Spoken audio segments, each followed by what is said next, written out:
kebaikan. Allahumma inna na'udzubika minal ajzi wal kasali wal harami wa ghalabati daini wa qahri rijal. Alhamdulillah, pemuda-pemudi memiliki kelebihan dalam mewujudkan segala sesuatu. Ia bisa bergerak bebas dalam mewujudkan ide, rencana, gagasan, dan lain-lain. Dr. Yusuf Qaradawi, siapa teh? Dr. Yusuf Qaradawi, beliau berpendapat usia muda ibarat kondisi matahari pada pukul 12 siang, sangat terik dan panas. Dengan kondisi yang sangat energi, juga tidak mengenal rimpo dan pikun, maka pemuda akan sangat cepat mendapatkan segala sesuatu. Ada ide, tinggal tuangkan. Ada rencana, tinggal wujudkan. Ada gagasan, tinggal kembangkan. Ada jodoh, tinggal halalkan.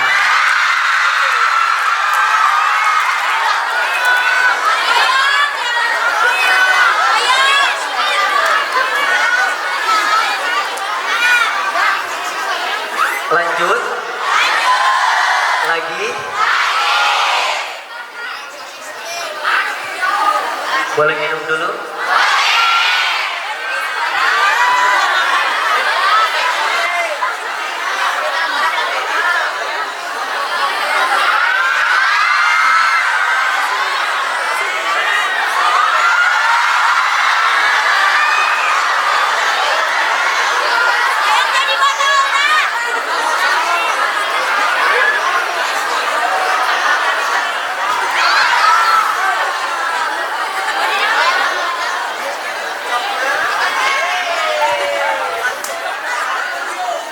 Seger. Alhamdulillah.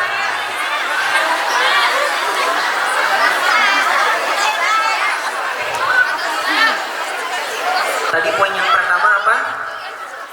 Ayo. Ada energi yang mendukung potensi. Anak kecil, adik-adik punya potensi. Orang tua kita punya potensi. Namun bedanya kalau pemudi punya potensi, ada energi yang mendukung, sehingga potensi itu lebih melejit, lebih mantap. Pemuda ingin tahu apa, akan cepat. Ingin bergerak kemanapun, akan cepat. Karena ada energi yang mendukung potensi. Salah satu kunci sukses dakwah Nabi Muhammad SAW adalah banyaknya pemuda yang mengiringi Nabi. Sahabat-sahabat Nabi banyak yang pemuda.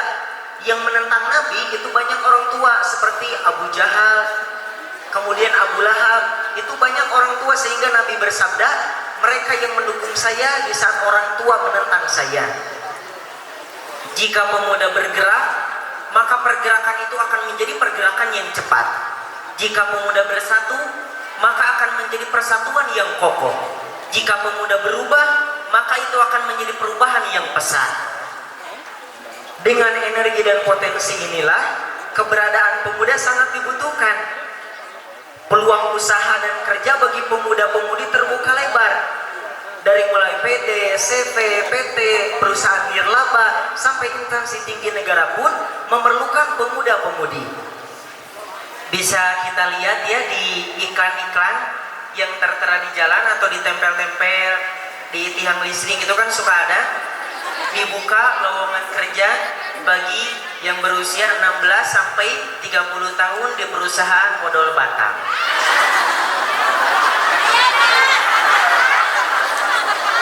Yang tertulis di sana usia belasan, 20 lebih ya, usia pemuda, karena memang pemuda ada dalam masa yang produktif. Kalau sudah tua, kerja pun dilengsirkan secara terhormat, pensiun, karena tantangan kerja ke depan akan semakin besar, dan ini semua memerlukan energi yang pas. Boleh dikatakan ada pada pemuda-pemudi.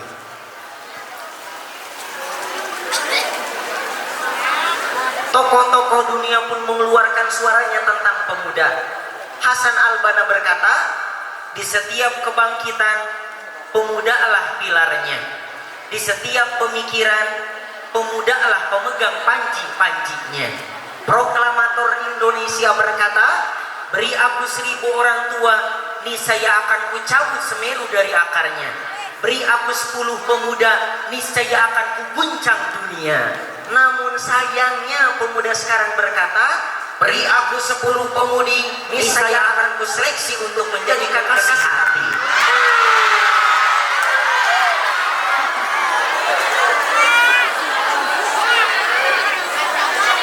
Lajengkeun, teraskeun.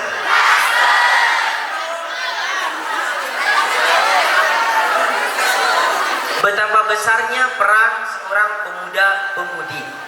Andai saja dulu tidak ada Sumpah Pemuda sebagai bentuk pemersatuan bangsa dalam melawan penjajahan dan kontribusi pemuda yang mendorong untuk proklamasi, niscaya rahmat Allah, kemerdekaan Indonesia tidak akan diraih dengan secepatnya.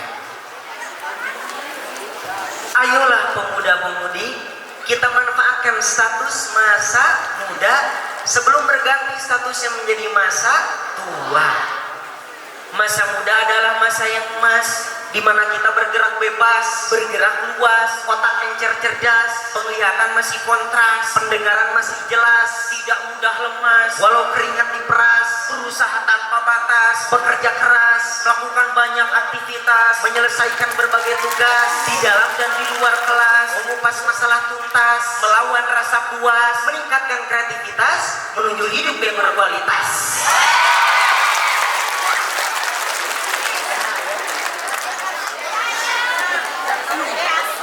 Insya Allah. Lanjut.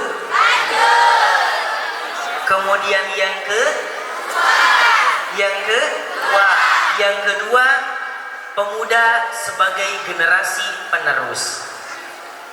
Pada bulan Safar 11 Hijriah, pasukan kaum muslimin akan berangkat menuju Syam untuk melawan pasukan Romawi. Waktu itu Rasulullah Shallallahu Alaihi Wasallam menunjuk Usamah bin Zaid. Siapa? Usamah bin Zaid. Menunjuk Usamah bin Zaid yang umurnya sekitar 20 tahunan untuk menjadi komandan pasukan perang. Sebenarnya ini menjadi pertanyaan besar.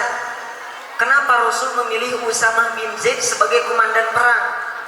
Padahal ada Khalid bin Walid, Umar bin Khattab, Amr bin As radhiyallahu anhu yang lebih dulu masuk Islam, lebih pintar dalam mengatur strategi perang.